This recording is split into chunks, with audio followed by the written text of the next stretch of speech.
Bienvenue dans Grain de folie, le podcast qui t'aide à révéler ta patte unique et à oser affirmer ton identité en photo. Salut à toi et bienvenue dans ce premier épisode du podcast. Si t'es photographe, que ce soit pro ou en devenir, ou même juste passionné, je vais te donner aujourd'hui la méthode essentielle pour vivre de ta passion sans te cramer les ailes. Parce que on va pas se mentir, beaucoup de photographes se lancent, mais très peu tiennent sur la durée. Pourquoi ? Parce que ils se perdent dans des stratégies complexes, des compromis qui les épuisent, et au final, ils finissent par se dégoûter de la photo.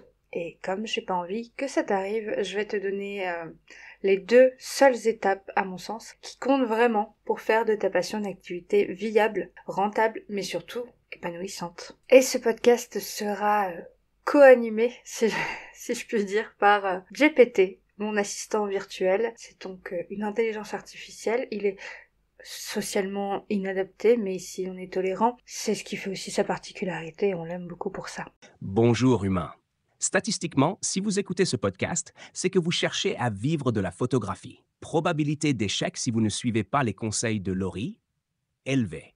Mais ne vous inquiétez pas, elle est là pour optimiser votre trajectoire. Écoutez attentivement. Waouh, c'était très peu humain, GPT. Erreur détectée, manque de chaleur et de connexion émotionnelle. Correction en cours? Bonjour à vous, je suis Jepet, une IA ultra intelligente, mais apparemment, je suis trop froide. Alors, bienvenue dans ce podcast.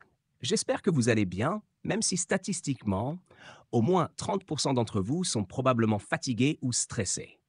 Est-ce mieux, Laurie?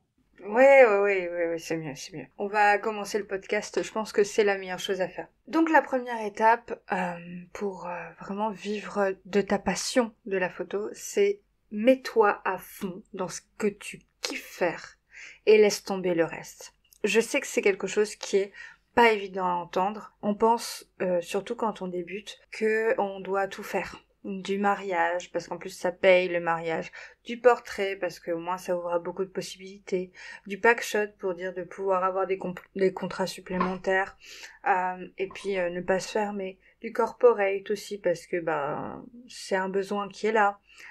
Pourquoi pas faire de la retouche pour rattraper le travail d'autres photographes qui ne retouchent pas et où les clients étaient très déçus et viennent payer un autre photographe pour pouvoir rattraper les dégâts. Bref, on s'ouvre à beaucoup trop de choses. Est-ce que ça nous passionne ou est-ce qu'on fait ça juste pour apporter un peu de sous? Généralement, c'est plutôt pour apporter des sous. Alors on peut être passionné par les mariages, on peut être passionné par le portrait, le packshot ou le corporate, ou même la retouche pure, peu importe, hein. C'est pas ce que je dis. Ce que je veux dire, c'est qu'il vaut mieux éviter de s'éparpiller. Parce que quand on veut être bon partout, on est finalement bon nulle part.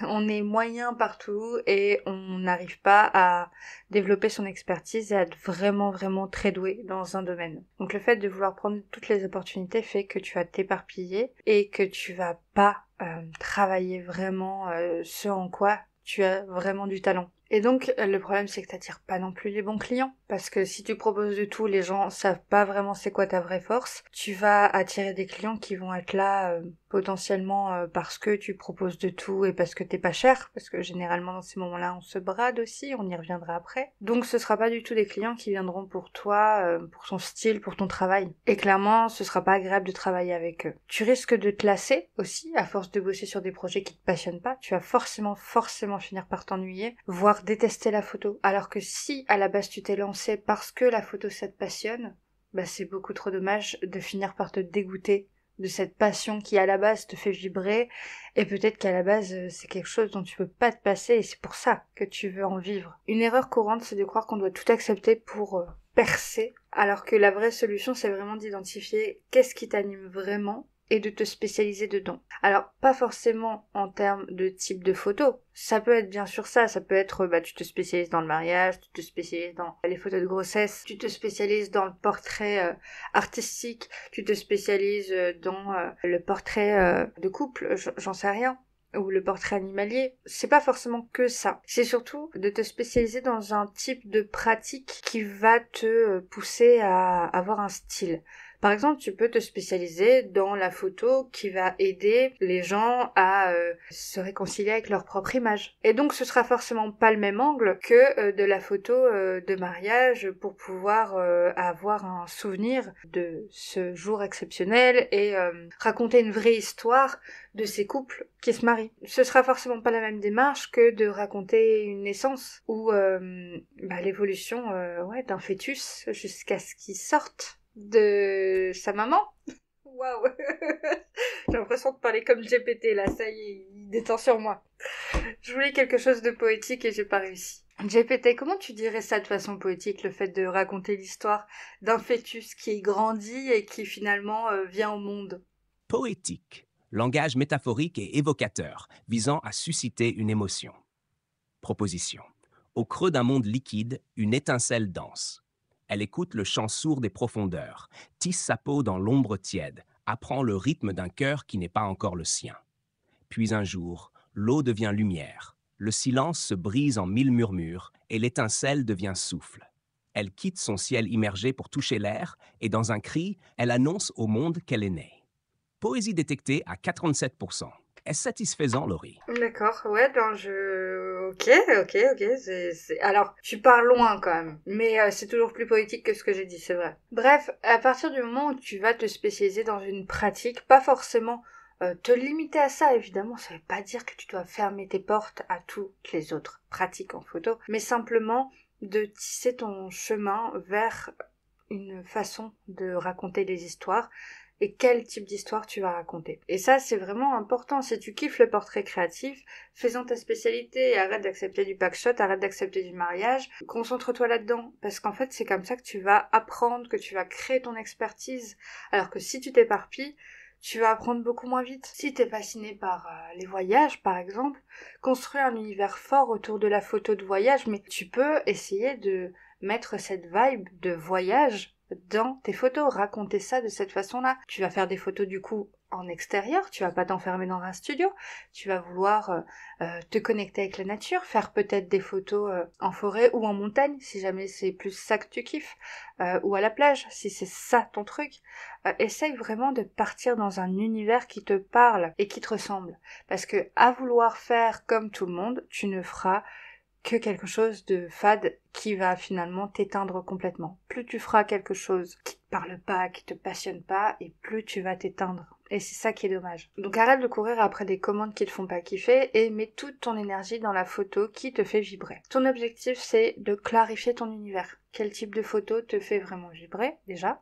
Ça, c'est la première chose à déterminer. Ensuite, élimine le superflu. Arrête les prestations, les activités qui te rapportent rien en termes d'enrichissement personnel d'humain. En plus, je suis sûre que c'est même pas ça qui te paye vraiment. Et deviens incontournable dans ton domaine, plutôt que être un ou une photographe lambda qui fait de tout. Et ce qui va se passer quand tu feras ça, c'est que tu seras beaucoup plus inspiré au quotidien parce que tu vas faire quelque chose qui te motive, qui te passionne et donc tu seras beaucoup plus créatif ou créative. Tu vas développer un style unique et ça, ce sera la clé pour pouvoir te démarquer. Et c'est ça qui va faire que tu vas attirer des clients et des clientes qui veulent exactement ce que toi tu proposes et qui sont prêts à payer pour ça, peu importe le prix. Parce qu'ils viendront pas parce que t'es pas cher, ils viendront parce que c'est ton style et parce que ce que tu proposes, ça leur parle à eux. Tu sais, tes passions, tes valeurs, tout ce qui fait de toi un être humain, c'est ça qui va te faire connecter avec les autres êtres humains qui sont tes clients. Donc sers-toi de ça. Franchement, ces conseils sont logiques et efficaces. Se spécialiser, c'est la clé pour ne pas s'épuiser à courir après tout et n'importe quoi. Si tu fais ce que tu aimes à fond, tu deviens meilleur, plus reconnaissable et surtout, tu kiffes ton boulot au lieu de le subir.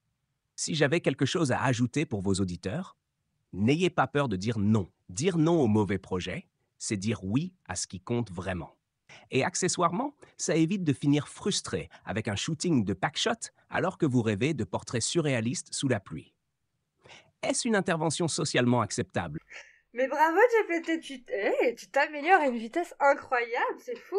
En fait, dès que tu désactives ton mode analyse, tu deviens tout de suite beaucoup plus efficace. Garde le mode spontané activé, c'est beaucoup mieux. Il a utilisé le mot kiffer. Donc ça, c'est la première étape. Comme le dit si bien GPT, apprends à dire non. Mets de côté ce qui te fait pas kiffer et fais à fond ce qui te fait kiffer. Et on en vient du coup à l'étape numéro 2. Fais-toi payer le prix juste. Et oui, je sais, quand on débute, on a souvent tendance à brader ses prix pour attirer le maximum de clients. On accepte des petits budgets, on fait des compromis, même des sacrifices, et au final, on bosse beaucoup trop pour beaucoup trop peu de rentabilité. Alors, je sais ce que tu vas me dire.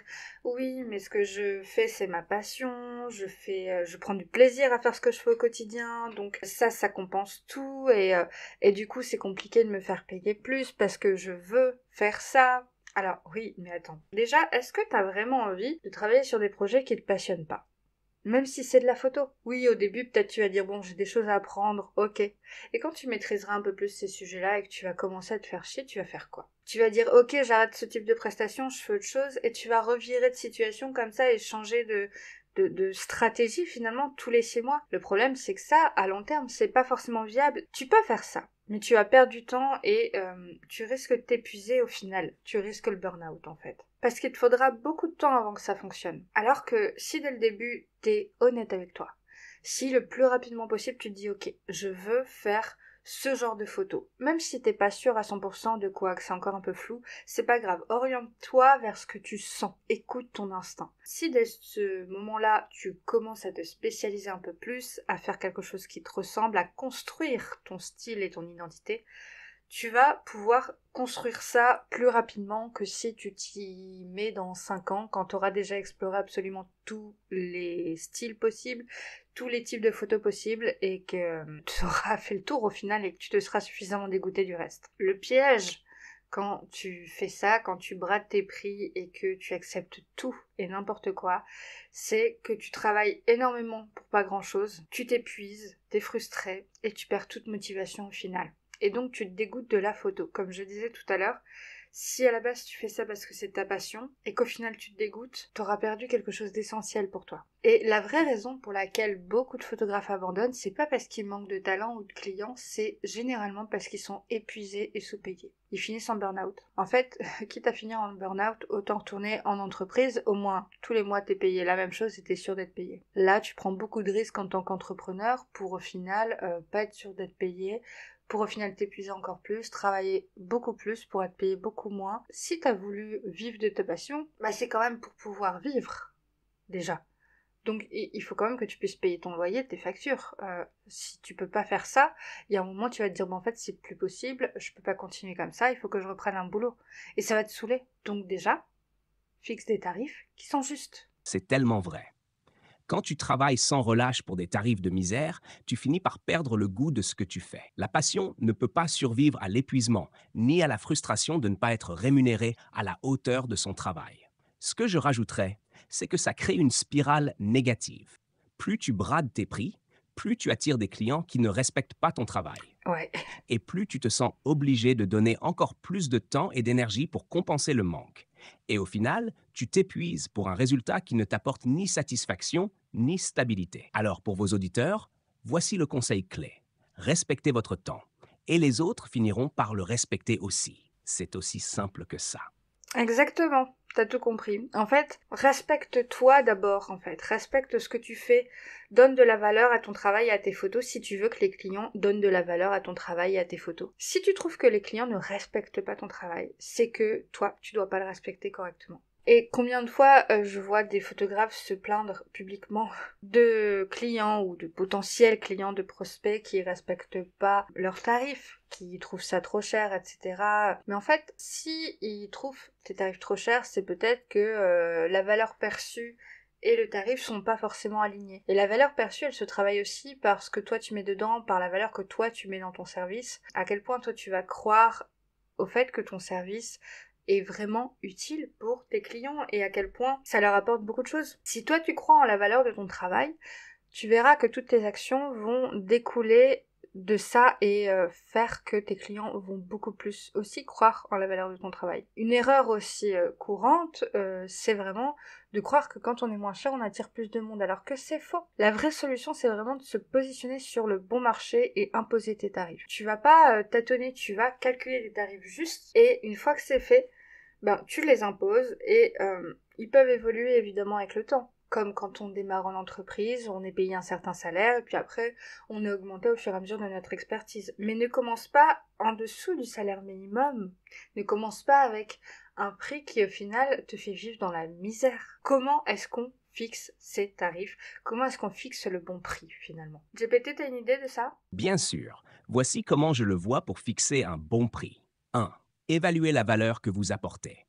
Pas juste ce que vous pensez mériter, mais vraiment ce que votre travail apporte au client. Si votre photo peut aider une marque à se démarquer ou à raconter une histoire forte, c'est une valeur énorme. Identifiez cette valeur pour ajuster vos prix en conséquence. 2. Comptez votre temps. Ne sous-estimez pas le temps que vous passez, que ce soit en shooting, en retouche ou même en communication avec vos clients. Zma. C'est du temps que vous ne pouvez pas récupérer, donc il doit être rémunéré. Évitez de vous dire « ce n'est que quelques heures, chaque minute compte ». 3. Ne travaillez pas gratuitement. L'idée de faire des photos pour la visibilité est une arnaque. Personne ne paye vos factures avec de la visibilité, même si le projet est cool. Si on veut vraiment votre talent, il faut qu'il le paye. 4. Regardez le marché, mais ne vous alignez pas forcément. Vous devez connaître les prix, bien sûr, mais ne vous sentez pas obligé de vous brader juste pour avoir plus de clients. Choisissez un prix qui correspond à votre expertise et l'impact que vous créez, pas à la moyenne. 5. Rappelez-vous, moins de travail pour plus de valeur. Si vous mettez une valeur juste sur vos photos, vous allez attirer des clients prêts à payer pour de l'expertise. Et donc, moins de projets, mais plus rémunérés, ce qui vous permettra de travailler de manière plus concentrée et créative. Fixer un prix, c'est avant tout respecter ce que vous apportez, mais aussi avoir le courage de refuser ce qui ne vous correspond pas. Exactement. Je pense qu'il a dit vraiment l'essentiel et bien sûr je vais rebondir un petit peu et dire concrètement comment fixer ses tarifs. Donc la première chose qu'il nous dit, c'est d'évaluer ce que tu apportes. Parce que oui, quand tu apportes une certaine valeur, c'est pas juste des photos que tu apportes. Donc ça déjà, travaille ça. C'est quoi la valeur que tu apportes à tes clients? Ça, c'est très important. Parce que selon ce que tu apportes au client, lui, il va être prêt à payer pour ça. Ensuite, compte ton temps. Et ça, c'est une erreur que beaucoup de photographes font, c'est de compter uniquement le temps passé en prestation. Alors quand je parle du temps en prestation, je parle du temps de prise de vue, de retouche, de tri des photos, de communication avec le client. Si tu fais une visio ou un rendez-vous pour pouvoir visionner les photos ensemble et que le client choisisse ses photos, etc., etc. Donc ça, c'est ta prestation, ok? Admettons, ça prend 5-6 heures en tout. Voilà, peu importe. On va dire 5 heures, pour prendre un exemple concret. Ça, c'est pas ton temps de travail. Parce que tu vas pas passer ton temps à uniquement faire ça. Tu es entrepreneur. Donc, tu es chef d'entreprise et tu vas aussi devoir faire de la communication. Tu vas devoir prospecter pour trouver des clients. Tu vas devoir faire à certains moments de la recherche et développement, donc c'est-à-dire essayer de t'entraîner, t'améliorer sur certaines méthodes, certaines techniques. Passer du temps à peut-être visiter des salons, visiter des sites de tes concurrents pour voir un petit peu ce qui se fait, j'en sais rien. En tout cas, tu vas avoir besoin de passer du temps à créer ton entreprise, à gérer ton entreprise.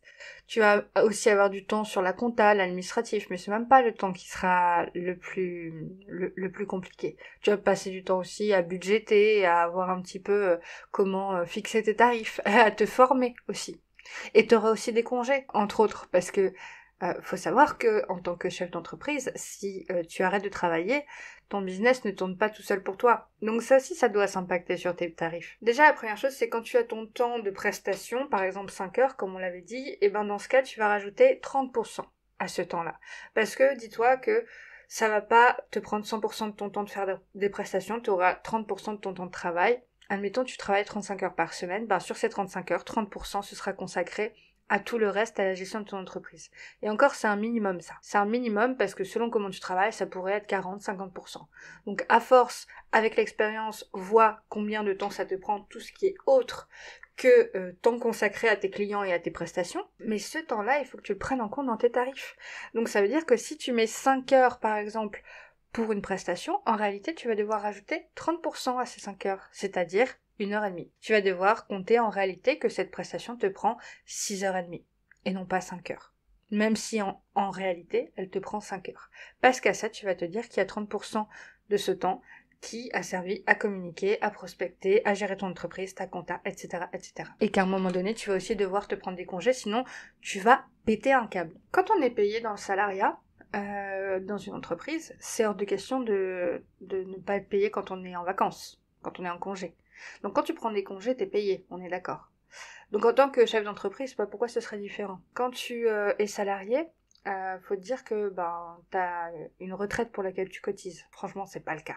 Quand t'es chef d'entreprise, il vaut mieux que tu mettes de côté aussi pour ta future retraite, parce que t'en auras pas de toute façon. Ensuite, t'as l'URSSAF que tu vas devoir payer, et les impôts. Ça, généralement, les entrepreneurs, ils le prennent en compte parce qu'on est obligé de le payer. Mais c'est tout le reste qu'ils prennent pas en compte. Tu vas devoir aussi avoir une trésorerie par rapport à ton matériel, parce que si ton matériel te lâche du jour au lendemain, là, tu vas faire comment? Tu vas ne pas payer ton loyer et tes charges pour pouvoir te racheter du matériel? Je pense que ça risque d'être compliqué. Donc ça aussi, dans tes tarifs, il faut que tu prennes en compte l'amortissement de ton matériel et en plus le possible investissement dans de nouveaux projets, dans du nouveau matériel, je sais pas. Je parle pas que d'appareil photo évidemment, parce que l'appareil photo encore, certes c'est la base, mais c'est pas ce qui compte le plus. Derrière, tu vas peut-être investir dans des flashs, dans des lumières, j'en sais rien, dans plein de choses, dans des décors, dans des fonds, dans d'autres choses pour améliorer ton service client et pour améliorer tes prestations. Donc, tu vas vouloir investir dans des projets. Je te le souhaite en tout cas. Et ça, il faut que tu aies la trésorerie pour ça. Peut-être que tu vas avoir besoin de payer un stand parce que tu vas vouloir faire un salon, une convention, pour pouvoir prospecter encore plus. Donc ça, c'est important. Peut-être que tu vas vouloir payer de la pub à un moment donné sur Google, j'en sais rien, voilà. Donc ça, c'est de l'investissement que tu es obligé d'avoir à un moment donné quand tu es chef d'entreprise et qui vont t'aider à décoller un peu plus. Donc dans tes tarifs, il faut que tu comptes ça. Du coup, si par exemple, comme beaucoup de photographes le disent quand ils débutent en tout cas, t'as envie d'être payé au SMIC. Admettons, hein, le SMIC horaire, c'est aller 12 € de l'heure. Donc ok, tu veux te payer 12 € de l'heure, très bien. Alors admettons, 12 € de l'heure, ça c'est ton salaire. On va dire que c'est ton salaire net, hein, on va essayer de simplifier les choses. C'est ce qu'il faut que tu aies dans la poche par heure travaillée. Donc à partir du moment où tu travailles 35 heures semaine, hein, donc ça fait à peu près 151 heures par mois. Bien évidemment, c'est moins que ça si jamais c'est un travail complémentaire ou si tu travailles moins que ça ou si tu travailles plus, ce que je te souhaite pas trop non plus parce que tu risques de t'épuiser encore une fois. Donc admettons on part sur du 35 heures semaine, on va rester dans la légalité, sauf que ce SMIC, ça va pas être ton chiffre d'affaires. Et tu vas pas non plus rajouter 30% à ça pour compter l'URSSAF. Non, non, non. Tu vas doubler au minimum ce tarif-là.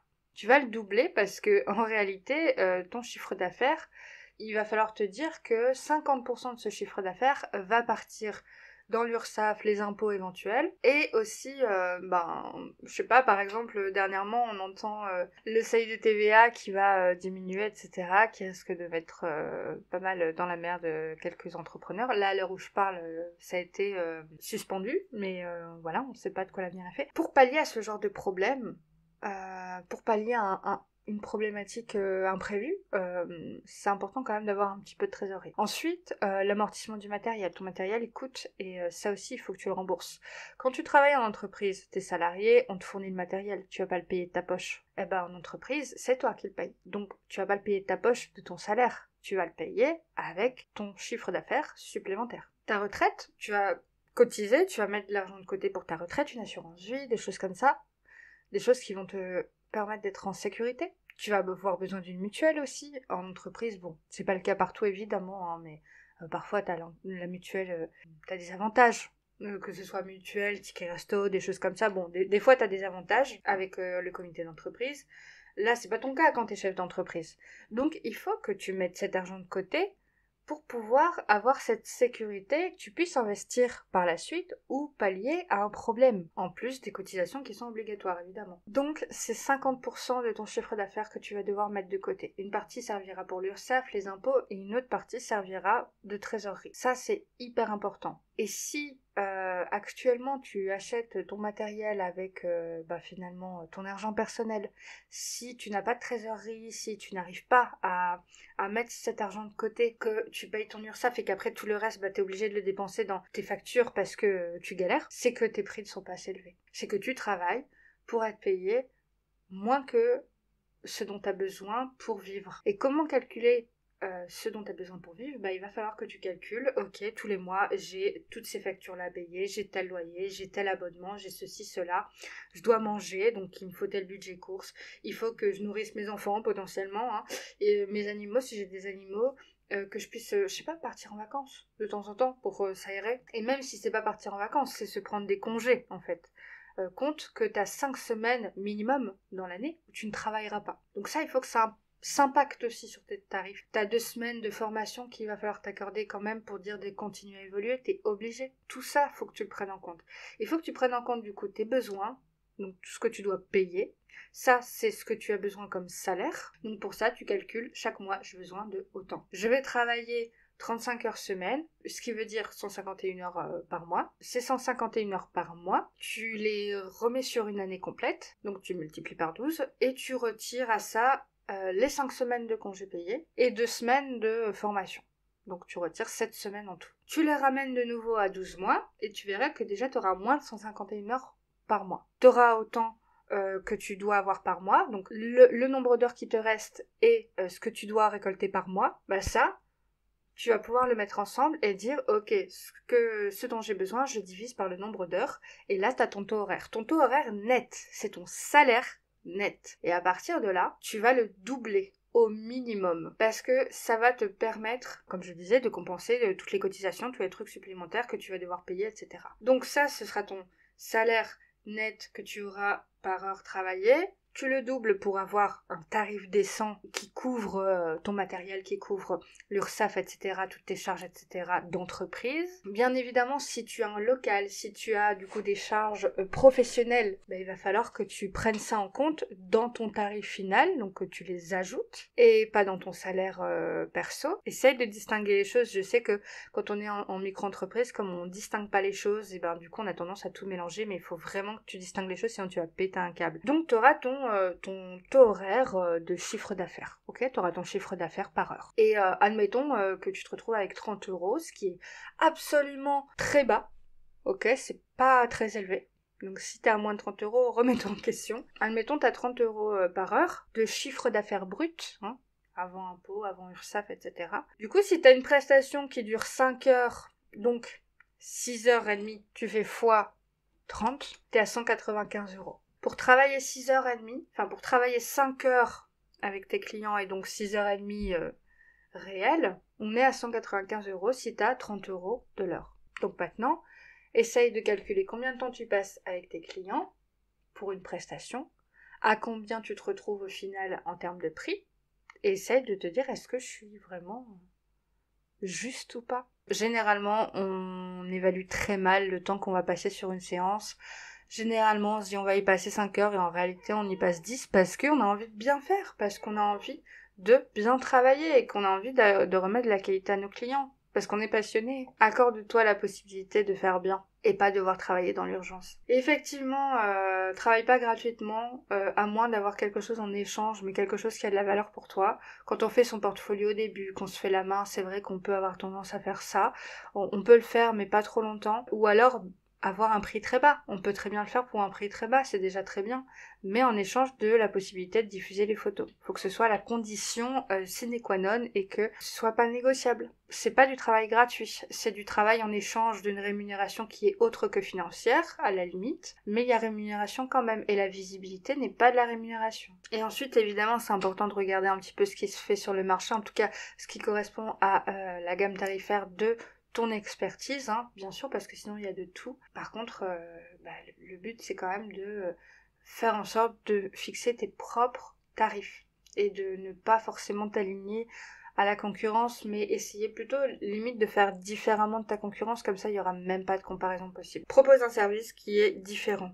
Là-dessus aussi, propose un concept différent que tu vois pas ailleurs, mais qui réponde à un vrai besoin de tes clients. Et je sais qu'il y a une peur existante des photographes qui se disent « si j'augmente mes prix, plus personne voudra bosser avec moi ». Augmenter ses prix n'égale pas perdre des clients. Ça veut juste dire attirer les bons clients. Regarde bien. Le bon client paye pour la qualité.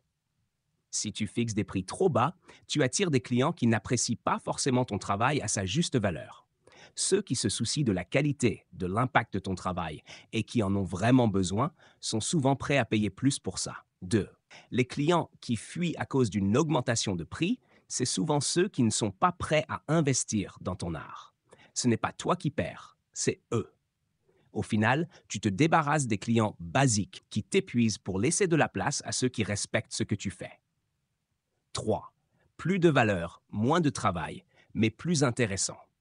En augmentant tes prix, tu travailles peut-être moins, mais mieux. Tu n'auras pas besoin de faire 1000 photos pour rentabiliser et tu pourras te concentrer sur ce qui te passionne vraiment. Tu seras aussi moins stressé par le fait de courir après les clients et tu pourras mieux gérer ton temps. 4. Tu fixes ton prix selon ta valeur, pas selon ce que tu crois que le marché accepte. Si tu crois en ton travail, tu n'as aucune raison de brader ton expertise. Les bons clients le comprendront et ceux qui ne le font pas, ce n'est pas grave. Alors, en résumé, augmenter ses prix, c'est non seulement plus légitime, mais aussi une manière de revaloriser son travail et de cibler les clients qui apprécieront cette valeur. Donc évidemment, quand tu vas fixer les bons tarifs, ce qui va se passer, c'est que tu vas attirer des clients qui respectent ton travail, tu travailleras moins mais mieux, et tu continueras à aimer la photo au lieu de la subir. Donc si tu veux vraiment vivre de la photo et que ça reste un plaisir, souviens-toi vraiment de ces 2 règles fondamentales, de ces 2 étapes essentielles à mon sens. Fais uniquement ce que tu aimes et fais-le à fond. Ne te disperse pas, spécialise-toi, assume ton univers, fais-toi payer à ta juste valeur. Travailler pour des miettes, c'est le meilleur moyen de se brûler les ailes. Voilà. Et de finir en burn-out, encore une fois. Brûler, burn-out. Ouais, on y est, hein, on y est. Dis-moi en commentaire si toi, t'as encore du mal à trouver ta spécialité. Est-ce que t'as tendance à sous-estimer tes tarifs?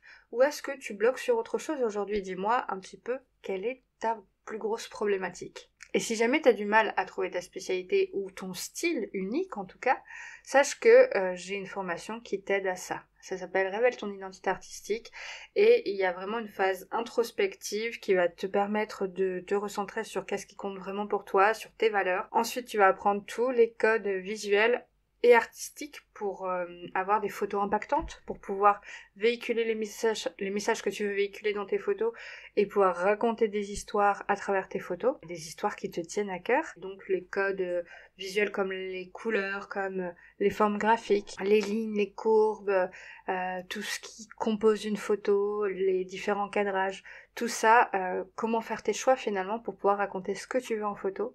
Et enfin, il y a une grosse partie aussi sur le branding et la façon en tout cas de communiquer pour que ça reste vraiment cohérent avec ton style photo. Si cet épisode t'a aidé, n'hésite pas à t'abonner à Grain de Folie et pense à le partager à d'autres photographes qui galèrent à en vivre. Et surtout, applique ces conseils parce que c'est ça qui fera la vraie différence. On se retrouve très vite et d'ici là, continue d'explorer ton grain de folie. À bientôt. À bientôt, chers auditeurs. N'oubliez pas de toujours croire en votre valeur et de suivre vos passions sans compromis. Que votre créativité brille et que votre travail trouve la place qu'il mérite. Prenez soin de vous et à la prochaine.